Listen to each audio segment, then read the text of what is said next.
நரகாசுரன் செத்த நாள்தானே தீபாவளி.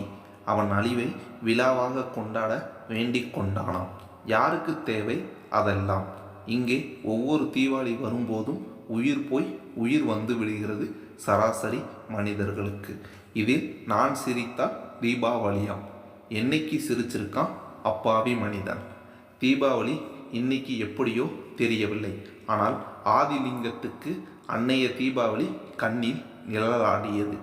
பெரிய கூட்டு குடும்பம் அவர் குடும்பம்.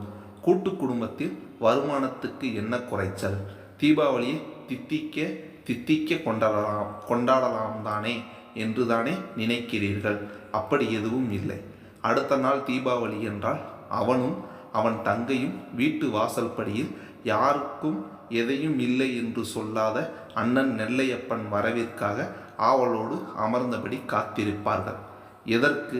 எல்லாம் அந்த வயதில் ஆசைப்படும் பட்டாசுக்காக. அண்ணன் வருவார்.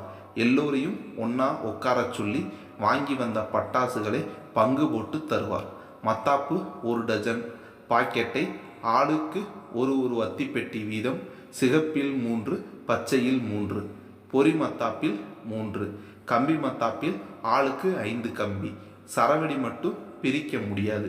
அவரை அதிகாலை கொளுத்த வைத்து கொள்வார். கொள்ளு பட்டாசு ஆளுக்கு 5 டப்பி. இதுதான் அன்றைய தீபாவளி. ஆனாலும் இன்பமாய் இருக்கும்.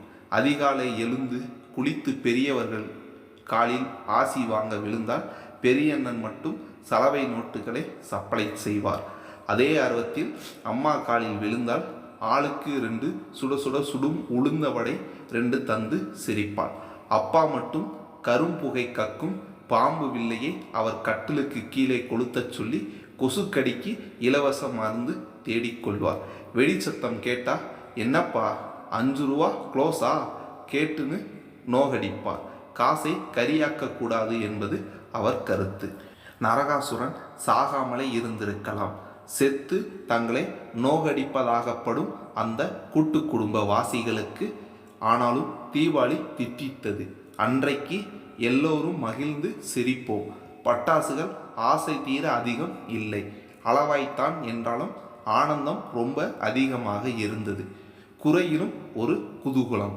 இன்றைக்கு கரியாக்கிறையே காசை என்று கடிந்த அப்பா இல்லை. வடை சுட சுட தர அம்மா இல்லை. பங்கி கொளுத்த பங்காளிகள் இல்லை.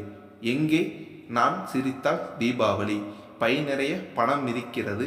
மனம்தான் நிறைவில்லாமல் தவிக்கிறது சொந்த பந்தங்களுக்காக.